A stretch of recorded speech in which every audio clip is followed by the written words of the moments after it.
Salut ma team d'été, c'est Dylan Technologies, j'espère que vous allez bien. Aujourd'hui les amis, on se retrouve dans une nouvelle petite vidéo et aujourd'hui on va parler des deux MacBooks, le MacBook Air donc M1 2020 et le MacBook Pro 2020 lui également en M1. Vous savez donc ils sont sortis, ça y est, il y a déjà eu des premiers tests et justement on va en parler en vidéo, donc restez bien jusqu'à la fin. N'hésitez pas et n'oubliez pas à vous abonner, activer les notifications et également liker, commenter et partager. C'est parti, on va parler de tout ça. Qu'est-ce qui est mieux, qu'est-ce qui donne en fait en termes de puissance, etc. On va voir tout ça au fil des tests qui ont été effectués. Je vais du coup tout vous expliquer tout de suite.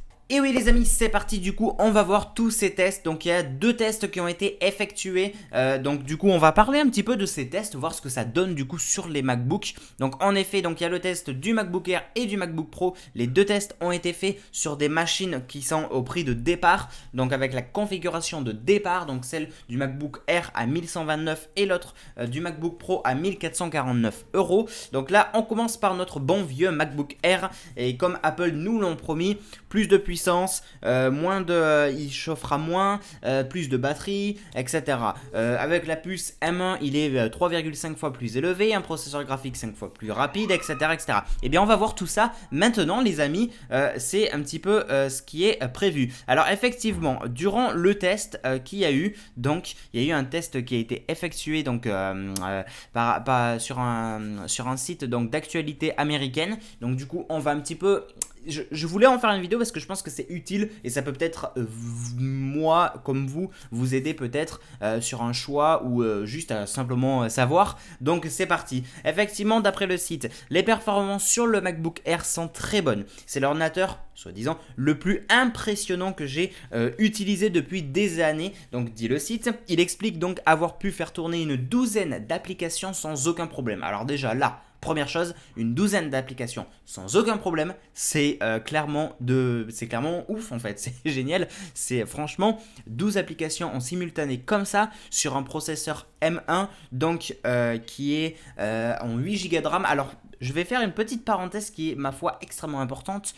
Quand on va comparer vite fait le processeur M1 au Intel. En fait le processeur M1 c'est comme si vous aviez un processeur Intel Core i9. Voilà, je vous le dis tout de suite. Donc c'est le même processeur partout, hein. MacBook Air, MacBook Pro et Mac Mini. Ils ont tous les trois la puce M1 qui est équivalente à du Intel Core i9. Voilà. Donc effectivement du jamais vu. Il explique donc avoir pu faire tourner donc ces douzaines d'applications. Il a aussi constaté aucun ralentissement particulier n'a été constaté dans Chrome. Vous savez que Chrome est gourmand et même gourmand en énergie et en RAM, et il y a eu zéro ralentissement. Je tiens à préciser que lors du test, Chrome n'était pas entièrement optimisé pour macOS Big Sur, enfin pour les puces M1 pardon, excusez-moi.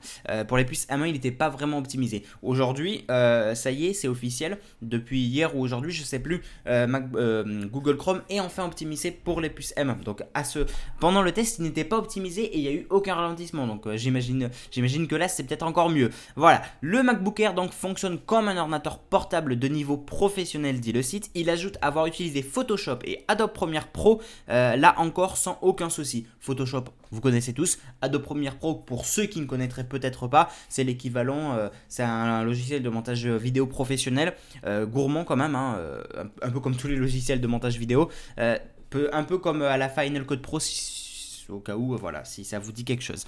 Voilà, donc très gourmand, hein. Les deux sont très gourmands dans tous les cas, et effectivement il a eu aucun problème. De plus, l'absence de ventilateur n'est pas réellement un problème puisque le MacBook Air M1 s'en sort très bien.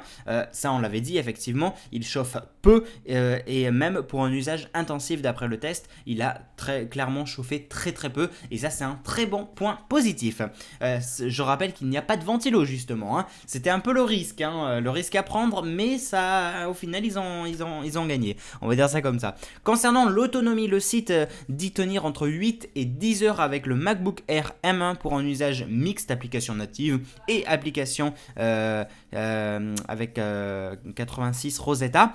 Ce n'est pas tout à fait ce qu'annonce Apple pour le coup. En outre, la webcam 720 reste globalement mauvaise. Bah ça, de toute façon, Apple nous avait dit la qualité de la webcam on la garde, mais avec le nouveau logiciel, etc., ben, ça sera un peu plus amélioré. Bah, pas forcément au final, hein. Et c'est vrai que sur un MacBook Air comme un MacBook Pro à des prix de plus de 1000 euros en 2020, ils auraient peut-être pu mettre une caméra 1080p au minimum. Bref, sachant qu'il y a le télétravail, etc. Tant pis. Ça reste quand même une bonne qualité. Enfin, c'est pas une qualité, c'est pas du 480 non plus, mais bon, quand même. Donc voilà. Donc malgré les promesses d'Apple pour une amélioration au niveau logiciel, du coup, en gros, c'est plutôt pas mal. C'est plutôt très bon même. Les tests du MacBook Air se sont révélés être bons. La puissance était excellente. Pas de ralentissement, pas de problème de chauffe. La batterie, bon.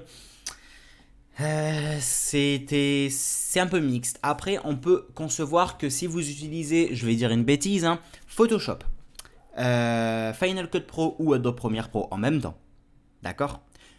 Mais à côté, vous utilisez pas mal d'autres applications, je sais pas moi, vous êtes en train de jouer à un jeu sur votre Mac. À côté, vous avez Chrome d'ouvert. À côté, vous avez la musique. Vous voyez ce que je veux dire? À un moment donné, la batterie va pas tenir 10 heures. Enfin, je veux dire... Ces tests sont des premiers tests. C'est des tests de niveau 1, je les appelle.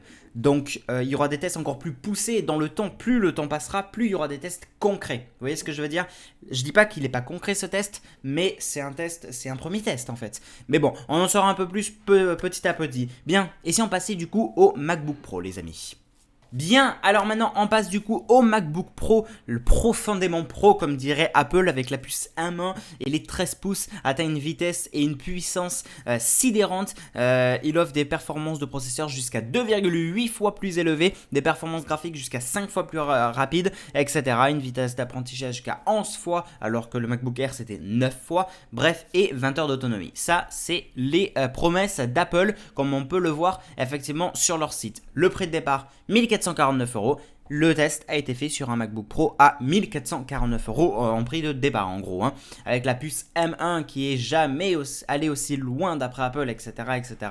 Un CPU en 8 cœurs, très époustouflant, soi-disant.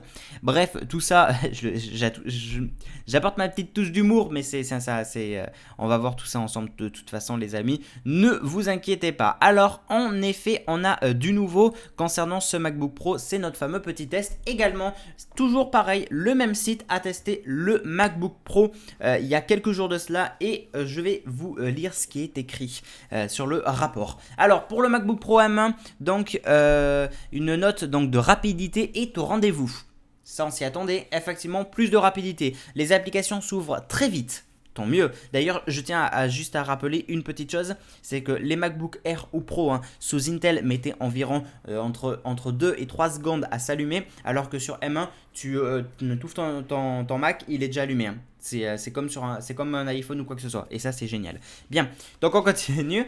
Donc effectivement, le site également ajoute que la présence du ventilateur n'est finalement pas très importante. La différence de performance entre le MacBook Air M1 et le MacBook Air et le MacBook Pro M1 n'est pas vraiment perceptible. En effet, c'est le gros débat. Clairement, c'est le gros débat de tous les temps actuellement. C'est, les amis, est-ce que je vais acheter un MacBook Air ou un MacBook Pro? Le MacBook Air et le MacBook Pro, la différence, c'est quoi?